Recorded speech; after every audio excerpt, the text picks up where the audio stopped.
Welcome to the course Disaster Recovery and Build Back Better. My name is Ram Satish Pasupuleti. I am working as Assistant Professor in Department of Architecture and Planning, IIT Roorkee. Today I am going to discuss about two important concepts of DRR, which is disaster risk reduction, and these two includes CAM and CBDRM. CAM is Community Asset Management, and the second one is CBD, Community Based Disaster Risk Management. So before we talk about these CAM and CBDRM, I think I'll try to explain you what are the complexities within the system and the hierarchies on these different networks, the institutional networks, and what are the kind of constraints on coordination and planning of a disaster recovery. Because when we talk about disaster recovery, there are a lot of agencies comes into the picture, especially even if you take the system of UN, United Nations. So there have been a number of bodies coming, but how they are actually classified and how they are linked with each other, how they are hierarchical to each other, and how their governing bodies work within each other. So let's see how it has been done. Max Lock Center, where I worked earlier as part of my research, and they have published a document on Mind the Gap, post-disaster reconstruction and the transition from humanitarian relief. So in that monograph, the Max Lock Center, Tony Lloyd Jones and his team, they have developed this kind of the network of what happens in UN and what are the various different bodies. And so let's see, I will explain you this kind of institutional complexity within the UN disaster response system. So one is you have the higher body of the UN General Assembly, and which is further divided into International Strategy of Disaster Risk Reduction, ISDR, and in which we have the Interagency Task Force for Disaster Risk Reduction, and the UN ISDR, which is the Interagency Secretarial for the ISDR. So these two formulates the ISDR, and then you have the coordination of humanitarian policy development and the humanitarian advocacy. So within which we have the UN agencies of UNESD, which is the Economic and Social Development, and UNDESA, Economic and Social Affairs, and DESC, Support and Coordination to ECHO SDC, and UNDAW, Advancement of Women, and UNCRD, Regional Development. So like that, is number of agencies part of it. And then you have the Central Register and OCHA, which is an important aspect, the Office of the Coordination of the Humanitarian Affairs. So it is related with the Central Register, Emergency Telecommunications, and the Emergency and Relief Coordinator. So this part is an important office, and that is where it springs into Interagency Standing Committee, which is an early recovery cluster, as well as the civil, military and coordination, because this particular IASC, which is talking about the early recovery, obviously military comes into the picture. So that is where the civil military coordination section. And from the ISDR, it goes to it conducts the program of WCDR, which is the World Conference on Disaster Risk Reduction, and the IDD, Interagency of Internal Displacement Division.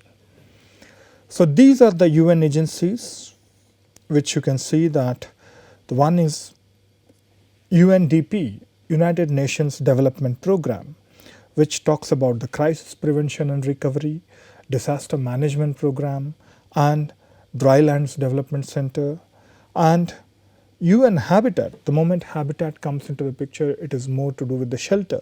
So shelter and sustainable human settlements and the disaster management program. Then it talks about the WHO, World Health Organization, which is more to do with the health action in crisis, like stopping the endemic and epidemic diseases, and as well as how to approach the health situation in the crisis and emergency situation. And FAO, which is the farming, livestock, fisheries, and the forestry, which is also the global information and early warning system. So it talks about the livelihood and the nature related livelihood aspects. And World Food Program, because we are talking about the malnutrition, we are talking about the poverty in developing countries. So that is where the world's food program is also an important aspect, and how we can give the food security in the event of crisis. UNEP, which is more to do with the environmental issues in disaster management. So that is where it talks about early warning as an assessment, information database, and emergencies at a local level as well. So UNICEF, which is more to do with the health, education, equality, and protection of children in disasters. So UNICEF also plays an important role, how they take care of the children who have been affected by the disasters, and how they can give kind of health, education, and as well as the protection for them. And UNESCO, which is the prevention strategy and global early warning system and impact assessment. And it also talks about the cultural framework for these communities, affected communities, and how also the important sites, the heritage sites, which have been affected in the disasters. And UNHC, which is talking about the human rights of displaced people, whether in the form of refugees, whether in the form of people who have been displaced due to war or any disaster. So what kind of human rights? This is where the UNHC works out. And as I discussed with here, and this is where the information system, whether it is Relief Web or the humanitarianinfo.org or the glide number, the virtual OSOCC number, which is actually a set of information system, what is happening, what recovery programs are going on, which NGOs are working. So it brings a huge database. And this is where we also talk about the UNDMTP, which is about the disaster management training and program. So this is again very much linked with the UNDP aspect. And then once we have the information systems, one you have the governing bodies, one you have the UN agencies, one you have the strategy, ISDR. So that is how one is looking at the management process of it and the information, and one is looking at the international strategy, ISDR, which is the disaster reduction program. And this is more of the coordination of humanitarian policy development and humanitarian advocacy. So here we see the rapid assessment and international coordination on site. This is where United Nations assessment and coordination. So they look at the search and rescue, and the INSARG, which is the International Search and Rescue Advisory Group.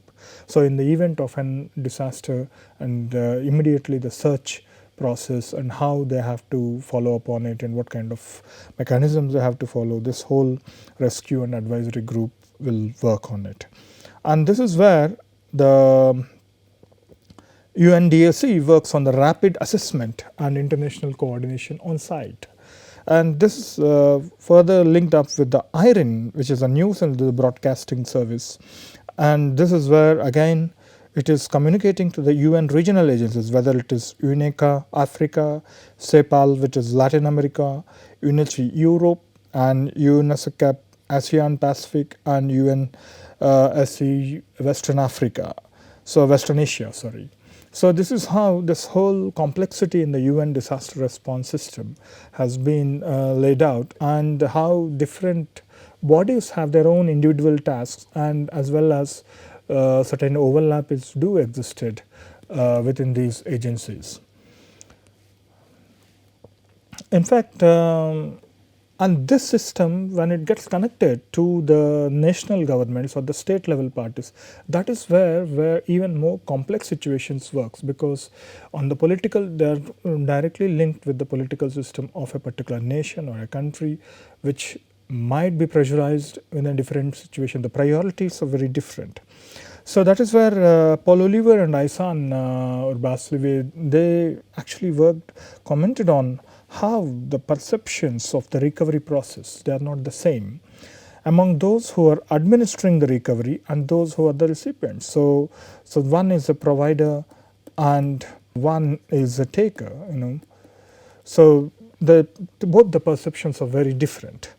For the agencies, whether it's a government or voluntary organizations who administer assistance, for them the important tools are efficiency and the speed.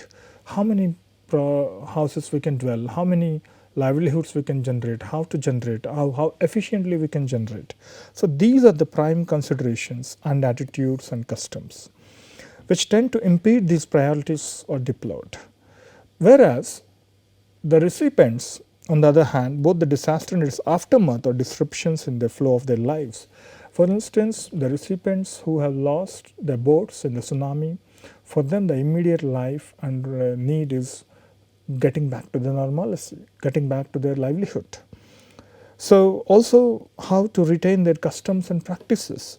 So in fact, this is where in flow of their lives and desire to retain customs and practices and behavior patterns which ensure measure of stability even if they are a hindrance of effective external relief is of great importance. So this is where how the recipient looks at, because maybe in the immediate impact of a disaster he might look for an immediate shelter, immediate need, but in a longer run the perception changes because he need to have a balance on his customs and his way of life.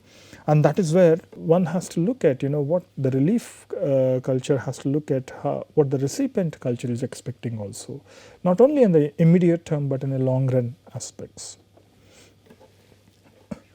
And in order to address this gap and the differences between the providers and the recipients, or the administrators and the recipients, so I'll try to introduce you in this talk two terminologies. One is CAM, which is the community asset management, and we also refer to the CAM. It is the management of physical assets in collective use by urban or rural populations. So this brings the management. So these are the physical assets, whether it is in the form of buildings, whether in the form of infrastructure, whether in the form of any livelihood stock. So how collectively they are able to access, whether it is an urban or rural population.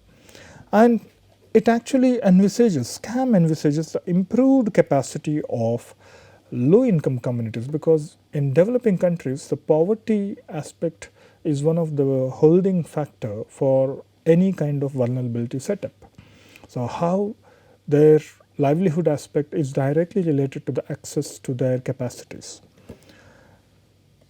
For the management of life cycle planning, so it is not about only we are dealing with the situation itself, we have to look at how the continuity works out in a life cycle planning approach, because it is not just you lost something, I gave you something and you are done. So it has to be continuity, you have to bring that continuity aspect in it. A regular care and construction work for new and existing community buildings. So this is where the physical assets are continuously maintained and taken further with a life cycle planning approach. The capacity building can be taken in few steps. One is the identification of assets and their condition. So here one is the few points which has been listed, and both the references of Mind the Gap and as well as the CBDRM approach, which was listed by John Twigg, and disaster risk reduction. So they talk about listing the experiences and analyzing the skills of the community to manage and implement any repair and maintenance program. So do they have any skills? Do they have any operational tools or methods? How they approach and tackle a particular disaster, and how they can actually able to approach a certain livelihood aspect.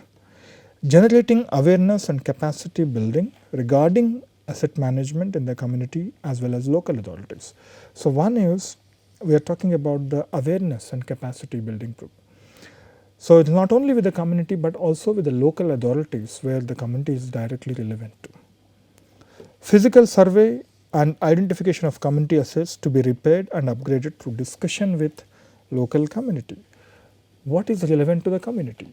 How one can able to, because you need to engage the community in this discussion so that they can identify what is relevant to them, and they can identify how to work on it, how they can even put some efforts and funds possibly to make it better, or at least they can liaison with some other funding agencies.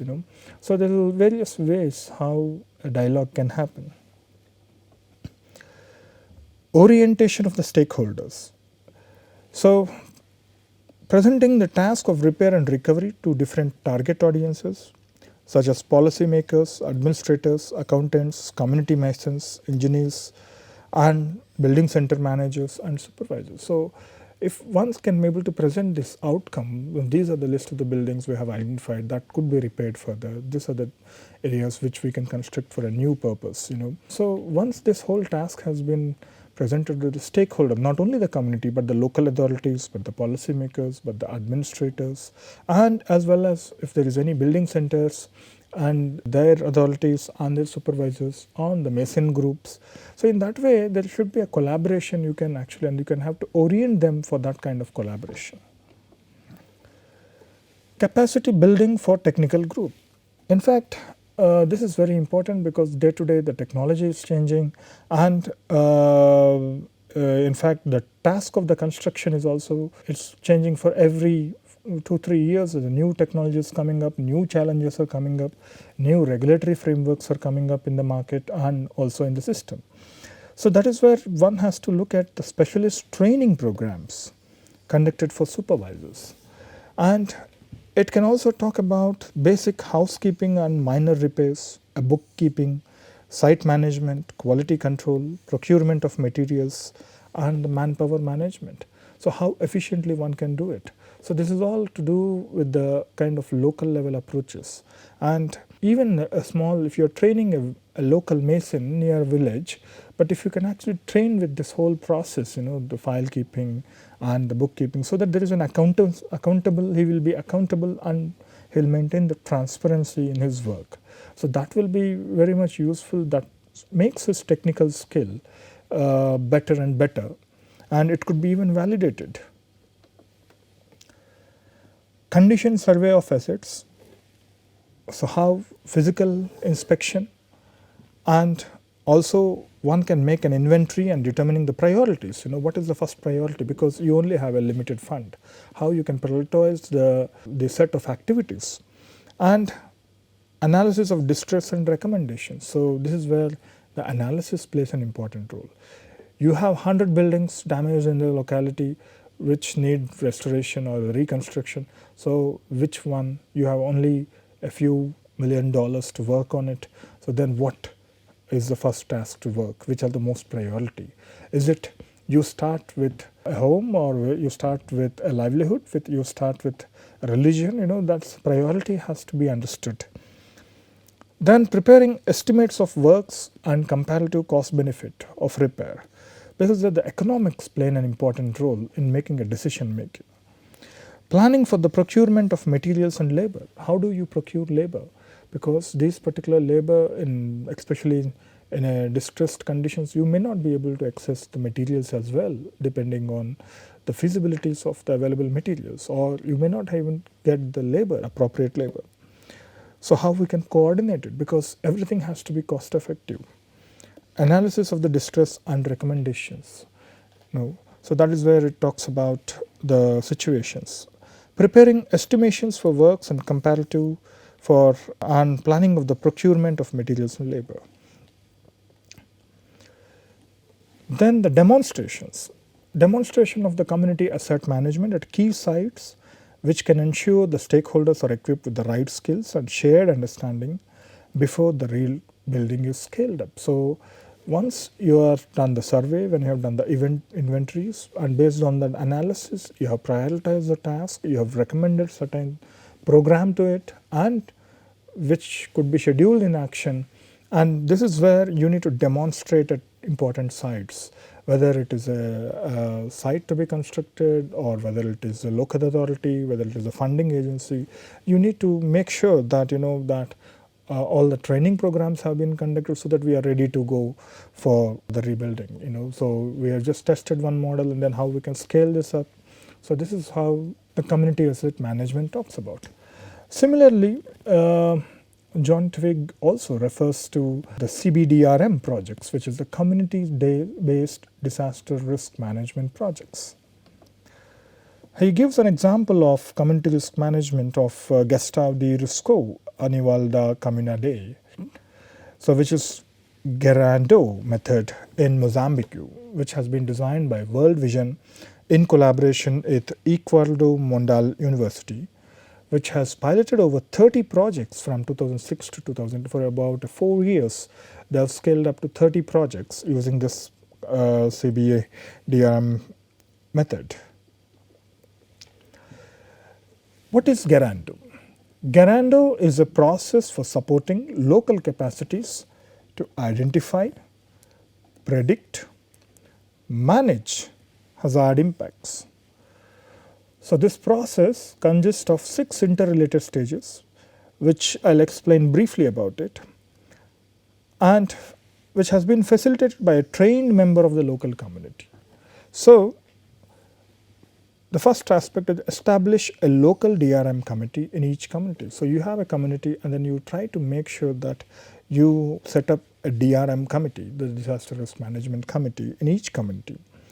So the GERANDO facilitator, usually the community coordinator, who then leads the committee and community through the next 5 steps. So one is set up and identify the significant shocks and stress that community faces.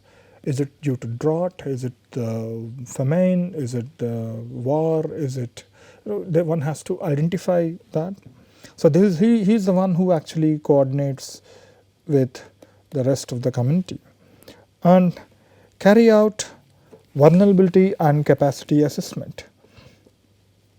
So this is where he talks about what kind of degree of vulnerability we do have and what is the priority. This is because this is where one has to understand the analysis part of it. Identify the scientific and traditional or indigenous early warning indicators. So one has to understand that what kind of early warning systems we have, so that how we can inform these to the community. And this is where the 5th step is develop and implement mitigation plans. Where appropriate, draw up a community disaster preparedness plan. So once if you know what is the shock, what is the stress the community is put upon, and one can understand the vulnerability and the capacity assessment, and one can identify what are the scientific and traditional or indigenous early warning indicators, so that they can understand and implement mitigation plans, because each one is connected to, and then that is where one can end up draw up a community level disaster preparedness plan. So this is the kind of website of Mosaic. There's a lot of projects on starting from disability and victims of floods and Cyclone Idai, and that children victims. There's a lot of programs within it. And one of the important challenge is official disaster management organizations, they tend to undervalue the potential of informal social organization or network, whether it is a neighborhood or families or kinship groups. So in the earlier stage, this community could be some places it is very small, but the official processes, they try to undervalue this. And actions by the affected communities or groups, example search and rescue, given out food and water, have even been viewed as irrelevant. So even the way the communities support each other, they often tend to ignore or trash these things, and irrelevant or disruptive because they are not directed by the authorities, because they are not officially directed. So that is where most of the official setup overlooks this existing community networks, the indigenous networks, how they cooperate, how they face the disaster, how they understand the disaster. For an effective CBDRM, one need to understand there's a social capital which plays an important role. The term social capital, if you refer to Putnam's work on, it says the social resources which people draw upon to pursue their objectives. These comprise networks and connections between individuals, membership of groups, and relationships of trust and exchange. It could be a horizontal capital, it could be a vertical capital, it could be a network within a group, it could be across groups. One has to understand, when you are in a crisis, it actually brings people together and stimulates stronger and lasting social connectedness. So this is, a crisis also gives an opportunity to bring people together. Inclusion and expectations. And that is where the participator, whom to include, how to include, and because they have all different expectations. And this is where the participatory methods play an important role. If you are talking about participation, that there is also a note of successful 3 T's. The first T talks about the transparency, which requires clarity, openness, accountability. And it respects the need for communities to be informed about the drawbacks of interventions as well as their benefits. Time. The second aspect is time. It is needed to build meaningful relationships between communities, outsiders, and the intermediate, the in between, to implement activities and to enable communities to take ownership of the process. The trust. It is the result of transparency and the time in the participatory process, creating a sense of shared effort, goals, and responsibility. So this too will obviously build a trust between the communities, between, once you are transparent, once you make things transparent, accountable, meaningful, with clarity, and that is where you will definitely build a relationship between communities and outsider and the intermediaries. And also it can enable you to take the ownership of the process, and that eventually it will build a trust. But the question is it practical to involve everyone all the time in CBDRM activities? This is a very difficult question. This is very difficult task for any NGO to address that. Some of the key tools involving the most vulnerable. So who are all affected, who are frequently targeted, or who are under threat, try to involve them as much as possible. That is one of the important steps. Bring the information and openness. You have to be transparent. Bring what the decision making process, how it is done, how this has been developed, and what kind of strategy they are going to implement. So bring it more transparent ways. In any community, there are always a power relations. One is have and have nots, power and powerful, powerless and powerful. So even across the communities, it is not just only addressing the person who already have certain power aspect, but you also have to address who is not having any power. So you have to bring them into the consensus. The insiders and outsiders. So how an outsider can actually come and interact with the insider, because one has to build a trust. And that is where local authorities, local agencies, whether it is a church, whether it is a municipal authority, how they play a vital role in bringing an interaction between an insider and outsider. So how to facilitate the CBDRM? The entry points. An international NGO, when they try to approach the community, it was very difficult to work with the community because both are from different cultures and different power setups and different targets and different expectations. So creating an entry point, this is where, as I said to you, the local authorities have to play an important role. How one can able to bridge partnerships between these the agencies which are coming to help them and which the beneficiaries who are going to work with them. Even when, in my own case, when I went to some villages in Tamil Nadu, they were not trusting me because I was considered as an outsider. So what I did was I went to the church and I met the father, and the father introduced me that I am doing research on these communities and tsunami affected. And then from next day onwards, people started cooperating with me. So that cooperation, and in the longer run, I developed some trust. So Coming to the process and methods, we talk about the participatory learning PLA and action methods and tools. One is the spatial, which is talking about the mapping and modeling. This is very useful in risk and vulnerability assessment. It can be used to identify hazards and dangerous locations. What community already know about these? The identify areas affected by erosion, loss of vegetation or pest infestation, and identify vulnerable groups and capacities and assets within the community. So one, how you can address that in the spatial mapping and the modeling, whether it is a hydrological modeling, whether it is a remote sensing aspects. So whatever the tools we are using, but we need to understand the spatial understanding of the vulnerability. The second aspect is the nominal, which is the collecting, naming or listing. It can collect information about communities and their environment, like for instance, we are talking about who are the beneficiaries, what kind of crops they have lost, how much. And it can also look at the sequencing, the coping strategies used in times of food crisis, health problems in order of frequency or importance, and also the associated reasons for it, such consequences and deforestation. The temporal, so putting all these events in a sequence, whether it is through personal and ecological histories, disaster timelines, disaster visualization, seasonal calendars, community timelines, or reenacting events, because these methods will actually reveal the changing nature of vulnerability. If you look at a historical record of any disaster and its impact, one can see where we are progressing, how it is actually heading to, so that we can effectively look after those preparedness aspects, what went wrong, so that we can look for an alternative mechanisms.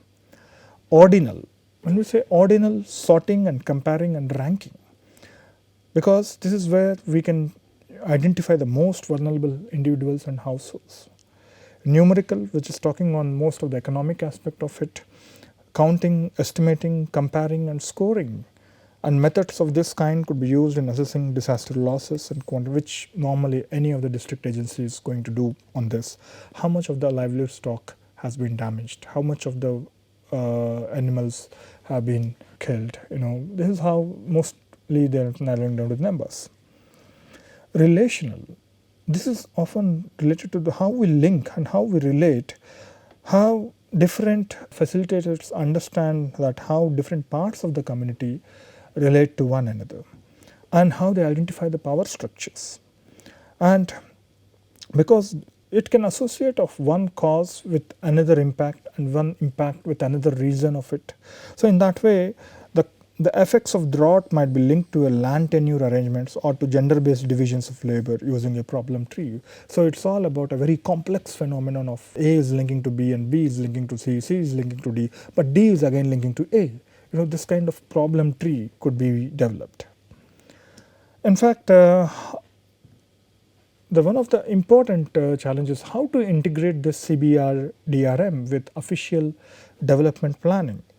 There's a good case which they've given about Bhandari and Malakkar's work on Nepal, where in the districts of Chitwal and Nawalparasi in Nepal, there's a practical action group was working in 59 village development development committees, and which are the lowest administrative units of government. So you have these VDCs, village development committees, to prepare the DRM. So they will prepare the DRM plans, and then the ward and community level vulnerability assessment were carried out in each VDC. So there is again ward level assessments has been carried out in each VDC, and then this is where they form the local DRM planning workshops. Okay, so with representative government, civil society, organizations, as well as technical experts. And then these are agreed, and the final plans with various endorsed by the respective VDCs plus municipal councils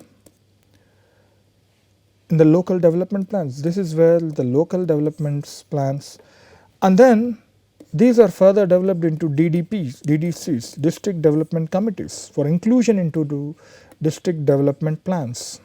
So this is how, from a local vulnerability assessments, this has been identified at the district level aspect. So this is branching out from a small segment to a district level is a very important aspect.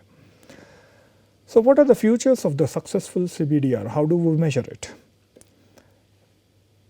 Of course, the IFRC, the Red Cross and Red Crescent societies have actually looked at the 9 key determinants of a successful community-based DRR program.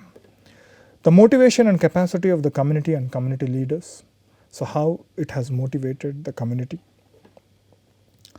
And the motivation and capacity of the Red Cross, Red Crescent stakeholders and the strength of partnerships between them. So what kind of partnerships it has established. The capacity of external actors, NGOs and private sector, and the strength of the partnerships with them. The level of community participation and ownership of CBDRM program. The level of integration with other sectors. So we are not only talking about the ownership, but we're also talking about the integration, how well they are coordinating with. Having an appropriate balance with standardization and flexibility in the program design. And also having sufficient time to implement CBDRM program, because these are a very much time-taking process. And having sufficient funding implementing the CBDR program, so how we can generate funding is also an important term. Having adequate assessment, monitoring and evaluation procedures, so which goes back again to have a continuity cycle of how periodically one can assess this. So I hope you got about an idea of what is CBDRM and the community asset management. I think this will help you. Thank you.